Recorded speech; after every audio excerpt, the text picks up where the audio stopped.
नमस्कार दर्शकों, news today के इस बुलेटिन में आपका स्वागत है, जहां हम चर्चा और विश्लेषण करते हैं आज की महत्वपूर्ण खबरों का। आज की मुख्य सुर्खियां इस प्रकार हैं। देश के 3 नए आपराधिक कानून 1 जुलाई 2024 से लागू हुए। भारत के मुख्य न्यायाधीश ने कहा कि भारत में विविधता को बनाए रखने के लिए संवैधानिक नैतिकता आवश्यक है। सतत विकास लक्ष्य राष्ट्रीय संकेतक रूपरेखा प्रगति रिपोर्ट 2024 जारी की गई। विश्व बैंक ने भारत के हरित ऊर्जा अभियान को गति देने के लिए $1.5 बिलियन के ऋण को मंजूरी दी। केंद्रीय पर्यावरण, वन एवं जलवायु परिवर्तन मंत्रालय ने बस्टर रिकवरी प्रोग्राम के अगले चरण के लिए धनराशि को मंजूरी दी। FEED फीड ने impact of climate change on marginal farmers शीर्षक से रिपोर्ट जारी की। खबरों की चर्चा विस्तार से करते हैं और सबसे पहले रुख करते हैं आज की पहली मुख्य खबर की ओर। देश के 3 नए आपराधिक कानून 1 जुलाई 2024 से लागू हुए। ये 3 नए कानून हैं भारतीय न्याय संहिता 2023, भारतीय नागरिक सुरक्षा संहिता 2023 तथा भारतीय साक्ष्य अधिनियम 2023। इनसे संबंधित 3 विधेयकों को संसद ने 2023 में पारित किया था और राष्ट्रपति की मंजूरी के बाद ये कानून बन गए थे। हालांकि भारतीय न्याय संहिता की धारा 106(2) को अभी लागू नहीं किया गया है। ये धारा हिट एंड रन मामले में दंड से संबंधित है। नए आपराधिक कानूनों के महत्व की बात करें तो सुधारात्मक न्याय, कुछ मामलों में कारावास की बजाय सामुदायिक सेवा की सजा का प्रावधान किया गया है। दूसरा है न्याय प्रणाली का आधुनिकीकरण। भारतीय दंड संहिता 1860 पुरानी हो चुकी है और आपराधिक न्याय शास्त्र के वर्तमान मानदंडों को प्रतिबिंबित नहीं करती है। और तीसरा है बिना बाधा के सूचना का आदान प्रदान। इन्हें जांच और न्यायिक कार्यवाही में शामिल पक्षों के बीच समन्वय एवं सहयोग में सुधार करने के लिए डिजाइन किया गया है। भारत में नए कानूनी प्रावधान लागू किए गए हैं जो पुराने कानूनों को प्रतिस्थापित करते हैं। भारतीय न्याय संहिता 2023 ने भारतीय दंड संहिता 1860 को बदल दिया है। नए कानून के तहत छोटे मोटे अपराधों के लिए दंड के रूप में पहली बार सामुदायिक सेवा कराने का प्रावधान किया गया है। उदाहरण के लिए किसी लोक सेवक द्वारा उसके कर्तव्यों के निष्पादन को बाधित करने के लिए आत्महत्या का प्रयास करना, 18 वर्ष से कम आयु की किसी लड़की के साथ लैंगिक संबंध बनाना बलात्कार माना जाएगा, भले ही ऐसा संबंध उसकी सहमति से ही क्यों ना बनाया गया हो। आतंकवादी कृत्य को एक अलग अपराध के रूप में परिभाषित किया गया है। भारतीय नागरिक सुरक्षा संहिता 2023 ने दंड प्रक्रिया संहिता 1973 को प्रतिस्थापित किया है। इसमें विचाराधीन कैदियों की हिरासत के लिए ये प्रावधान किया गया है कि यदि किसी आरोपी ने जांच या सुनवाई के दौरान उस अपराध के लिए कारावास की अधिकतम अवधि का आधा हिस्सा हिरासत में बिता लिया है तो उसे न्यायालय द्वारा जमानत पर रिहा कर दिया जाएगा, सिवाय उन मामलों में जहां मृत्यु दंड या आजीवन कारावास की सजा हो या एक से अधिक अपराधों में कार्यवाही लंबित हो। नए कानून में प्रथम श्रेणी मजिस्ट्रेट को किसी भी व्यक्ति के हस्ताक्षर, हैंडराइटिंग, उंगलियों की छाप और आवाज के नमूने एकत्र करने की अनुमति प्रदान की गई है, चाहे वह व्यक्ति गिरफ्तार किया गया हो अथवा नहीं। और तीसरा कानून है भारतीय साक्ष्य अधिनियम 2023, जिसने भारतीय साक्ष्य अधिनियम 1872 को बदल दिया है। इसके तहत इलेक्ट्रॉनिक या डिजिटल रिकॉर्ड की स्वीकार्यता को कागजी रिकॉर्ड के समान कानूनी प्रभाव प्रदान करने का प्रावधान किया गया है। मौखिक साक्ष्य के अंतर्गत जांच के दौरान गवाहों द्वारा न्यायालय के समक्ष दिए गए बयानों को शामिल किया गया है और इलेक्ट्रॉनिक रूप से दी गई सूचना को भी मौखिक साक्ष्य माना जाएगा। आइए अब बात करते हैं आज की अगली मुख्य खबर के बारे में। भारत के मुख्य न्यायाधीश ने कहा कि भारत में विविधता को बनाए रखने के लिए संवैधानिक नैतिकता आवश्यक है। आपको बता दें कि संवैधानिक नैतिकता यानी कॉन्स्टिट्यूशनल मोरालिटी में संवैधानिक मानदंडों का पालन करना शामिल होता है। यहाँ संवैधानिक मानदंडों का आशय केवल संविधान में लिखे गए शब्दों का ही पालन नहीं, बल्कि इनके उद्देश्यों यानी इनकी वास्तविक भावना का भी पालन करना है। गौरतलब है कि संवैधानिक नैतिकता वास्तव में संविधान की शाब्दिक व्याख्या से आगे जाकर संप्रभुता, सामाजिक न्याय एवं समानता जैसे संवैधानिक मूल्यों की प्रतिबद्धता को भी शामिल करती है। संवैधानिक नैतिकता यानी कॉन्स्टिट्यूशनल मोरालिटी शब्दावली का सर्वप्रथम प्रयोग ब्रिटिश इतिहासकार जॉर्ज ग्रोटे ने किया था। उन्होंने स्वतंत्रता और प्रतिबंधों के बीच संतुलन पर जोर दिया था। इसके तहत नागरिकों को संवैधानिक संस्थाओं के प्रति निष्ठा प्रकट करने के साथ साथ उनकी आलोचना करने की भी स्वतंत्रता होनी चाहिए। डॉक्टर BR अम्बेडकर के अनुसार लोकतांत्रिक व्यवस्था वाले संविधान के सुचारू रूप से काम करने के लिए संवैधानिक नैतिकता आवश्यक है। हालांकि यह कोई स्वाभाविक या प्राकृतिक भावना नहीं है, बल्कि यह एक सतत प्रक्रिया द्वारा विकसित होनी चाहिए। इसके अलावा प्रशासन के स्वरूप और संविधान के स्वरूप के बीच एक मजबूत संबंध मौजूद होता है। जैसे कि संविधान के स्वरूप को बदले बिना केवल प्रशासन के स्वरूप को बदलकर संविधान की भावना की उपेक्षा की जा सकती है, इस तरह संविधान को कमजोर किया जा सकता है। इसलिए उन्होंने संविधान में ही प्रशासन के स्वरूप को तय करने का समर्थन किया था। खबर में आगे बढ़ते हैं और संवैधानिक नैतिकता से संबंधित कुछ संवैधानिक प्रावधान जान लेते हैं। मूल अधिकार, ये राज्य द्वारा अपनी शक्ति के मनमाने उपयोग के खिलाफ नागरिकों के अधिकार है। मूल कर्तव्य, ये देश के नागरिकों के राष्ट्र के प्रति 11 कर्तव्य है। शक्तियों का पृथक्करण, इसमें विधायिका और कार्यपालिका के कार्यों की न्यायिक समीक्षा करना, विधायिका द्वारा कार्यपालिका के कार्यों की निगरानी करना आदि शामिल है। खबर के अंत में संवैधानिक नैतिकता पर सुप्रीम कोर्ट के निर्णयों के बारे में भी विस्तार से चर्चा कर लेते हैं। कृष्णमूर्तिवाद 2015, इस मामले में शीर्ष न्यायालय ने इस बात पर जोर दिया था कि सुशासन के लिए संवैधानिक नैतिकता का पालन करना आवश्यक है। न्यायमूर्ति KS पुट्टास्वामी वाद 2018, इस मामले में सुप्रीम कोर्ट ने संविधान का उल्लंघन करने वाले किसी भी कानून या कार्यपालिका की किसी भी कार्रवाई को निरस्त करके संवैधानिक नैतिकता को बनाए रखने के अपने कर्तव्य को दोहराया था। और अंत में नवतेज सिंह जौहर वाद 2018, इस मामले में सुप्रीम कोर्ट ने IPC की धारा 377 के तहत समलैंगिक संबंधों को गैर आपराधिक बनाकर सामाजिक नैतिकता की तुलना में संवैधानिक नैतिकता को वरीयता दी थी। बढ़ते हैं अगली मुख्य खबर की ओर। सतत विकास लक्ष्य SDG राष्ट्रीय संकेतक रूपरेखा NIF प्रगति रिपोर्ट 2024 जारी की गई। सतत विकास लक्ष्य राष्ट्रीय संकेतक रूपरेखा SDG NIF का विकास सांख्यिकी और कार्यक्रम कार्यान्वयन मंत्रालय ने किया है।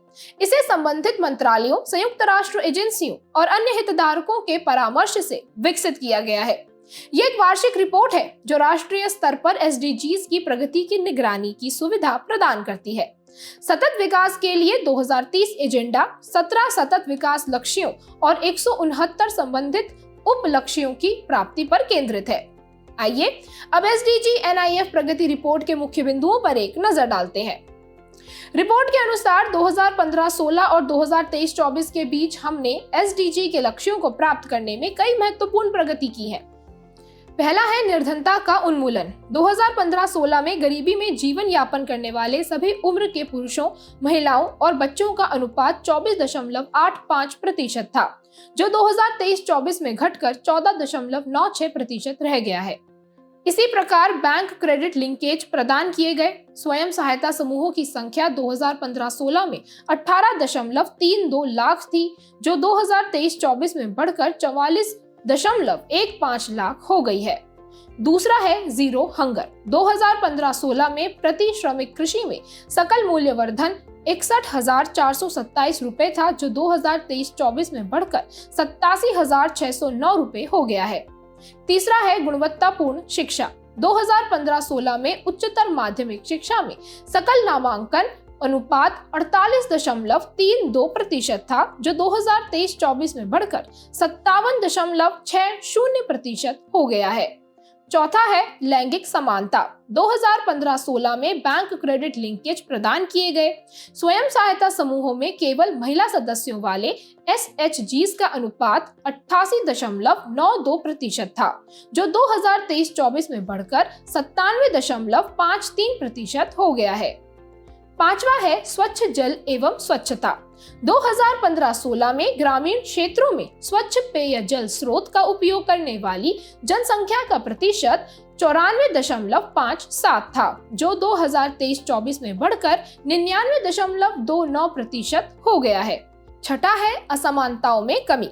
2015-16 में कुल बजट आवंटन में अनुसूचित जाति और अनुसूचित जनजाति के कल्याण के लिए आवंटित बजट का प्रतिशत 2.86% था, जो 2023-24 में बढ़कर 6.19% हो गया है।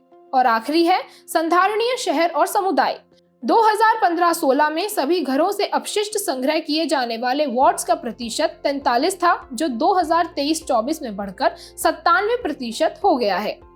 स्वास्थ्य और कल्याण पर प्रगति लक्ष्य 3 की बात करें तो मातृ मृत्यु अनुपात 2014 से 16 में प्रति 1 लाख जीवित जन्मों पर 130 था। यह 2018 से 20 में घटकर प्रति 1 लाख जीवित जन्मों पर 97 हो गया है। 5 साल से कम उम्र के बच्चों की मृत्यु दर 2015 में प्रति 1000 जीवित जन्मों पर 43 थी, जो 2020 में घटकर प्रति 1000 जीवित जन्मों पर 32 हो गई है। वहीं गुणवत्तापूर्ण शिक्षा लक्ष्य 4 के तहत उच्चतर माध्यमिक शिक्षा में सकल नामांकन अनुपात 2015-16 में 48.32 था, जो 2021-22 में बढ़कर 57.60 हो गया है। अब रुक करते हैं आज की अगली मुख्य खबर की तरफ। विश्व बैंक ने भारत के हरित ऊर्जा अभियान को गति देने के लिए $1.5 बिलियन के ऋण को मंजूरी दी। यह low carbon energy programmatic development policy operation के तहत दूसरी किस्त है। इसकी पहली किस्त जून 2023 में जारी की गई थी।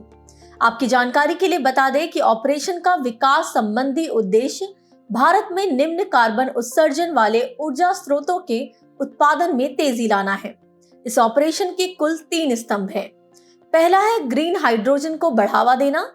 इसके तहत ग्रीन हाइड्रोजन से जुड़ी नीतियों और विनियमों को लागू करने में मदद दी जाएगी। अगला है भारत में नवीकरणीय ऊर्जा को बढ़ावा देना। इसके तहत नवीकरणीय ऊर्जा को अपनाने में तेजी लाई जाएगी। इसकी आर्थिक लागत को कम किया जाएगा तथा नवीकरणीय ऊर्जा को ग्रिड से बेहतर तरीके से जोड़ा जाएगा। और अंतिम है निम्न कार्बन उत्सर्जन वाली ऊर्जा में निवेश के लिए जलवायु वित्त को बढ़ावा देना। इसके तहत भारत के कार्बन बाजार को शुरू करने में मदद की जाएगी तथा निम्न कार्बन उत्सर्जन वाली ऊर्जा में निजी क्षेत्र के निवेश को बढ़ावा दिया जाएगा। खबर में आगे बढ़ते हैं और जानते हैं आखिर भारत को वित्तीय सहायता क्यों दी जा रही है। भारत में ऊर्जा मांग में तेजी से वृद्धि होने की संभावना है। इससे विद्युत उत्पादन के लिए कोयले पर निर्भरता भी बढ़ने की संभावना है। जाहिर है कि इससे ग्रीन हाउस गैस का उत्सर्जन भी बढ़ेगा। इसके अलावा जलवायु परिवर्तन के प्रभावों के शमन संबंधी वैश्विक लक्ष्यों को प्राप्त करने में भारत की महत्वपूर्ण भूमिका है। इससे भारत को जलवायु परिवर्तन से निपटने के लिए अपने दीर्घकालिक और अल्पकालिक लक्ष्यों को पूरा करने में मदद मिल सकेगी। आपको बता दें कि भारत का दीर्घकालिक लक्ष्य 2070 तक नेट जीरो उत्सर्जन प्राप्त करना है। गौरतलब है कि भारत के अल्पकालिक लक्ष्य राष्ट्रीय स्तर पर निर्धारित योगदानों NDCs में दिए गए हैं। उत्सर्जन तीव्रता को 2030 तक 2005 के स्तर से 45% तक कम करना, 2030 तक कुल स्थापित ऊर्जा क्षमता में गैर जीवाश्म स्रोतों का योगदान 50% करना आदि इसके उदाहरण हैं। इसके साथ ही जिन क्षेत्रों में जीवाश्म ईंधन का उपयोग बंद करना मुश्किल यानी हार्ड टू अबेट है, उन्हें डीकार्बोनाइज करना, जैसे कि औद्योगिक क्षेत्र और परिवहन क्षेत्र। खबर के अंत में निम्न कार्बन उत्सर्जन वाले ऊर्जा स्रोतों को बढ़ाने के लिए सरकार द्वारा उठाए गए कदमों के बारे में विस्तार से जान लेते हैं। नवीकरणीय ऊर्जा मिशन और विद्युत बाजार में सुधार कार्यक्रम, इनमें ग्रिड से जुड़े बड़े सौर पार्कों को सहायता प्रदान करना, PM कुसुम योजना आदि शामिल हैं। इसके बाद नेशनल ग्रीन हाइड्रोजन मिशन की घोषणा की गई है। इसके साथ ही FAME योजना के चरण 1 और चरण 2 के माध्यम से इलेक्ट्रिक एवं हाइब्रिड वाहनों को अपनाने के लिए प्रोत्साहन राशि प्रदान की जा रही है आदि।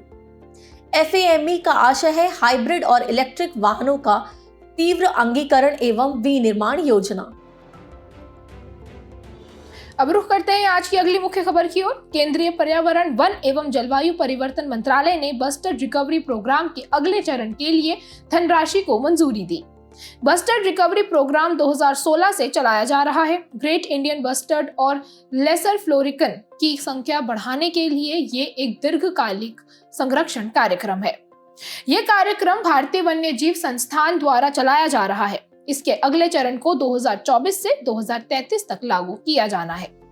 इस कार्यक्रम के कुछ उद्देश्य हैं, जैसे कि पर्यावास का विस्तार करना, जहां ये पक्षी पाए जाते हैं वहीं पर संरक्षण करना, संरक्षण प्रजनन केंद्र का निर्माण पूरा करना और कैप्टिव में पाले जा रहे पक्षियों को प्राकृतिक पर्यावास में छोड़ना आदि। खबर को बेहतर तरीके से समझने के लिए ग्रेट इंडियन बस्टर्ड और लेसर फ्लोरिकन के बारे में विस्तार से जानकारी प्राप्त करते हैं। ये दोनों भारत में बस्टर्ड की प्रजातियां हैं। भारत में बस्टर्ड की 2 अन्य प्रजातियां भी हैं, जिनका नाम बंगाल फ्लोरिकन और हाउबारा बस्टर्ड है। ग्रेट इंडियन बस्टर्ड के संरक्षण स्थिति की बात करें तो ये वन्य जीव संरक्षण अधिनियम 1972 की अनुसूची 1 और 4 में सूचीबद्ध है। वहीं IUCN की रेड लिस्ट में क्रिटिकली एंडेंजर्ड की श्रेणी में शामिल है। साइट्स के परिशिष्ट 1 में सूचीबद्ध है और ये प्रजाति पुनर्प्राप्ति कार्यक्रम में शामिल है। इनके व्यवहार और विशेषताओं की बात करें तो नर बस्टर्ड चूजों के इंक्यूबेशन और देखभाल में कोई भूमिका नहीं निभाते हैं। घास के मैदान इनके लिए आदर्श पर्यावास है। ये भारतीय उपमहाद्वीप की स्थानिक या एंडेमिक प्रजाति है। ये सर्वाहारी प्रजाति है और भूख लगने पर आसपास जो भी आहार उपलब्ध होते हैं उन्हें खा लेती है। और इनके पर्यावास स्थल की बात की जाए तो इनकी अधिकांश आबादी राजस्थान और गुजरात में पाई जाती है। साथ ही इनकी कुछ संख्या महाराष्ट्र, कर्नाटक और आंध्र प्रदेश में भी मिलती है। अब बात करते हैं लेसर फ्लोरिकन के बारे में। इनकी संरक्षण स्थिति देखी जाए तो वन्य जीव संरक्षण अधिनियम 1972 की अनुसूची 1 में ये सूचीबद्ध है और IUCN की रेड लिस्ट में ये क्रिटिकली एंडेंजर्ड श्रेणी में शामिल है। इनके व्यवहार और विशेषताओं पर भी एक नजर डालते हैं। घास के मैदान इनके लिए आदर्श पर्यावास है। ये भारतीय उपमहाद्वीप की स्थानिक या एंडेमिक प्रजाति है। नर फ्लोरिकन आमतौर पर मादा फ्लोरिकन की तुलना में छोटे और हल्के होते हैं तथा ये सर्वाहारी होते हैं। नर फ्लोरिकन मेटिंग के लिए मादा को आकर्षित करने हेतु घास से बार बार ऊपर की ओर उछलता है और इनके पर्यावास स्थानों को देखा जाए तो राजस्थान, गुजरात, मध्य प्रदेश और आंध्र प्रदेश तथा महाराष्ट्र एवं कर्नाटक के कुछ हिस्सों में इनकी अधिकांश आबादी पाई जाती है। चलिए अब बढ़ते हैं आज की आखिरी मुख्य खबर की तरफ। FEED ने impact of climate change on marginal farmers शीर्षक से रिपोर्ट जारी की। यह report FEED forum of enterprises for equitable development ने जारी की है। यह फोरम सीमांत किसानों यानी मार्जिनल फार्मर्स की सहायता करने और अलग अलग मंचों पर उनके मुद्दों को उठाने के लिए गठित किया गया है। खबर की शुरुआत में रिपोर्ट के मुख्य बिंदुओं पर एक नजर डालते हैं। चरम मौसम के कारण आने वाले संकट की बात करें तो 1/3 से अधिक सीमांत किसानों को 5 वर्षों में कम से कम 2 बार चरम मौसमी घटनाओं का सामना करना पड़ा है। अगला है कृषि आय में कमी होना। 2017-2018 के आर्थिक सर्वेक्षण के अनुसार जलवायु परिवर्तन के कारण किसानों की वार्षिक कृषि आय में औसतन 15 से 18% तक की कमी हो सकती है।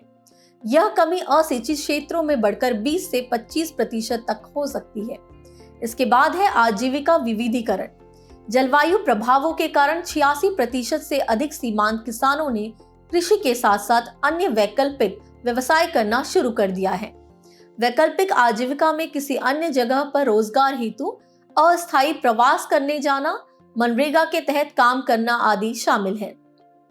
और अंत में जलवायु अनुकूल कृषि यानी CRA पद्धतियों को अपनाने में बाधाएं। उच्च प्रारंभिक लागत, विकल्पों के बारे में सीमित ज्ञान, भूजोत का आकार छोटा होना और भौतिक संसाधनों की कमी जलवायु अनुकूल कृषि पद्धतियों को अपनाने में मुख्य बाधाएं हैं। रिपोर्ट में की गई मुख्य सिफारिशों की बात करें तो global alliance for climate smart agriculture यानी GACSA जैसे मौजूदा प्लेटफॉर्म्स को मजबूत बनाया जाना चाहिए। यह प्लेटफॉर्म खाद्य और कृषि संगठन FAO ने विकसित किया है। इसके अलावा भूमि उत्पादकता की बजाय जल उत्पादकता पर ध्यान केंद्रित करने की आवश्यकता है। आपकी जानकारी के लिए बता दें कि जहां भूमि उत्पादकता में प्रति हेक्टेयर भूमि पर अनाज उत्पादन की गणना की जाती है, वहीं जल उत्पादकता में कृषि भूमि में प्रति घन मीटर जल की खपत की तुलना में अनाज उत्पादन की गणना की जाती है। इसके साथ ही किसानों को शिक्षा, प्रशिक्षण, जागरूकता और विस्तार सहायता पर मिशन मोड अप्रोच प्रदान करने की जरूरत है। खबर के अंत में भू जोत के आधार पर किसानों की श्रेणियों के बारे में भी जानकारी प्राप्त कर लेते हैं। 1 हेक्टेयर से कम भू जोत वाले किसान सीमांत किसान कहलाते हैं। जिन किसानों के पास 1 से 2 हेक्टेयर भू जोत है तो वे लघु किसान कहलाते हैं। वही अर्ध मध्यम किसानों के पास 2 से 4 हेक्टेयर भू जोत होता है और मध्यम किसानों के पास 4 से 10 हेक्टेयर भू जोत है। और अंत में वे किसान हैं जिनके पास 10 हेक्टेयर और उससे अधिक भू जोत है तो उन्हें बड़े किसान की श्रेणी में शामिल किया जाता है। चलिए अब बढ़ते हैं सुर्खियों में रहे व्यक्तित्व की तरफ। हमारे आज के व्यक्तित्व है प्रशांत चंद्र पीसी महालनोबिस। आपको बता दें कि सांख्यिकी एवं कार्यक्रम कार्यान्वयन मंत्रालय यानी MOSPI ने ई सांख्यिकी पोर्टल लॉन्च किया है। इसे राष्ट्रीय सांख्यिकी दिवस 29 जून के अवसर पर लॉन्च किया गया है। इस पोर्टल का उद्देश्य देश में आधिकारिक सांख्यिकी के प्रसार को आसान बनाने के लिए एक व्यापक डेटा प्रबंधन और साझाकरण प्रणाली स्थापित करना है। गौरतलब है कि राष्ट्रीय सांख्यिकी दिवस पीसी महालनोबिस के जन्म दिवस पर मनाया जाता है। पीसी महालनोबिस के योगदान के बारे में बात करें तो उन्होंने भारतीय सांख्यिकी संस्थान की स्थापना की थी। उन्होंने 1950 में राष्ट्रीय प्रतिदर्श सर्वेक्षण और केंद्रीय सांख्यिकी संगठन की भी स्थापना की थी। महालनोबिस ने भारत की दूसरी पंचवर्षीय योजना की रूपरेखा तैयार की थी। इसीलिए दूसरी पंचवर्षीय योजना को महालनोबिस योजना भी कहा जाता है। आपको बता दें कि इस योजना में सार्वजनिक क्षेत्र के विकास और तेजी से औद्योगिकीकरण पर ध्यान केंद्रित किया गया था। इसके अलावा उन्होंने महालनोबिस डिस्टेंस की अवधारणा प्रस्तुत की थी। यह वास्तव में एक सांख्यिकीय माप है। मान्यता की बात करें तो उन्हें भारत सरकार ने पद्म विभूषण से सम्मानित किया था। इसके अलावा सरकार ने महालनोबिस अंतर्राष्ट्रीय पुरस्कार की स्थापना की है। यह पुरस्कार किसी व्यक्ति को विकासशील देश या क्षेत्र में सांख्यिकी में जीवन भर की उपलब्धियों के लिए दिया जाता है।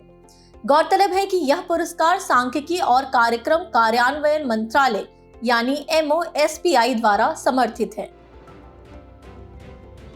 बुलेटिन के आखिर में अब बढ़ते हैं आज की संक्षिप्त सुर्खियों की तरफ। भारत ने चीन, थाईलैंड और बहरीन से ग्लास फाइबर के आयात पर एंटी डंपिंग प्रशुल्क लगाने हेतु जांच शुरू की है। डंपिंग तब होती है जब कोई देश किसी वस्तु को अपने घरेलू बाजार मूल्य से कम मूल्य पर किसी अन्य देश को निर्यात करता है। तिरुवनंतपुरम के गवर्नमेंट कॉलेज फॉर विमेन के शोधकर्ताओं ने नारियल के छिलकों से एक्टिवेटेड कार्बन बनाने की विधि विकसित की है। इसका इस्तेमाल सुपर कैपेसिटर में किया जाएगा। इसका उपयोग उच्च प्रदर्शन वाले सुपर कैपेसिटर के लिए संधारणीय और दक्ष हरित समाधान प्राप्त करने के लिए किया जा सकता है। संथाल विद्रोह की 169वीं वर्षगांठ मनाई गई। संथाल विद्रोह के शहीदों की स्मृति में हर साल 30 जून को हूल दिवस मनाया जाता है। इस विद्रोह के नेता सिद्धो, कान्हो, चांद और भैरव तथा साथ में फूलो और झानो नामक 2 बहनें थीं। हाल ही में लद्दाख में श्योक नदी में सेना के एक टैंक के बहने से टैंक पर सवार 5 सैनिकों की नदी में डूबने से मौत हो गई। यह सिंधु नदी की दाएं तट की सहायक नदी है। यह रिमो ग्लेशियर से निकलती है और उत्तर से नुब्रा नदी इसमें मिलती है। नुब्रा और श्योक नुब्रा घाटी की प्रमुख नदियां हैं।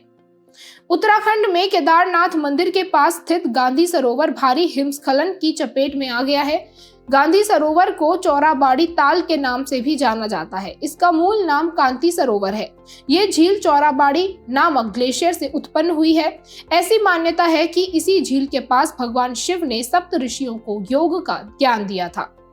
केंद्र सरकार ने स्मार्ट सिटी मिशन के कार्यान्वयन को मार्च 2025 तक बढ़ा दिया है। इसका कार्यान्वयन केंद्रीय आवासन और शहरी कार्य मंत्रालय करता है। इसका उद्देश्य शहरों में ऐसे विकास को बढ़ावा देना है जो स्मार्ट समाधान के उपयोग से कोर्स अवसंरचना, स्वच्छ और संधारणीय परिवेश तथा जीवन की उच्च गुणवत्ता प्रदान करना है। भारतीयों ने आरबीआई की उदारीकृत विप्रेषण योजना एलआरएस के तहत विदेश यात्रा के लिए 2023-24 में $17 बिलियन खर्च किए हैं। ये योजना 2004 में शुरू की गई थी। इसके तहत नाबालिगों सहित सभी देशवासियों को किसी भी अनुमेय या चालू खाता या पूंजी खाता या दोनों खातों में लेन देन के लिए प्रतिवर्ष $2,50,000 तक स्वतंत्र रूप से विदेश भेजने की अनुमति दी गई है। सरकार ने कर्मचारी पेंशन योजना ईपीएस में संशोधन किया है। ये कदम 6 माह से कम अंशदान सेवा वाले ईपीएस सदस्यों को आनुपातिक निकासी की सुविधा देने के लिए उठाया गया है। इससे पहले ऐसी निकासी सुविधा के लिए न्यूनतम 6 माह की अंशदान सेवा पूरी करना अनिवार्य था।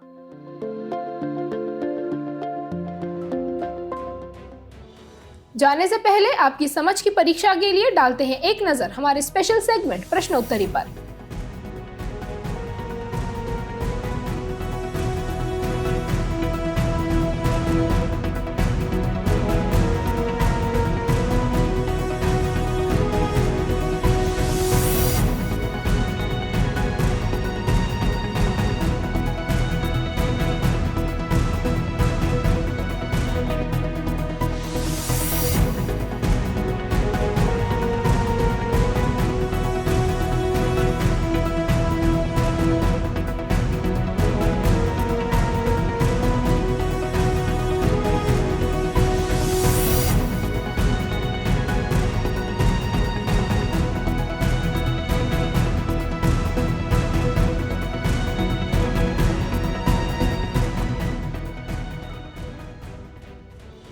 हमसे जुड़ने के लिए आपका धन्यवाद। उम्मीद है न्यूज़ टुडे का ये बुलेटिन आपको पसंद आया होगा। न्यूज़ टुडे की पीडीएफ को डाउनलोड करने के लिए और आज की क्विज के उत्तर के लिए डिस्क्रिप्शन में दिए गए लिंक्स पर क्लिक कीजिए।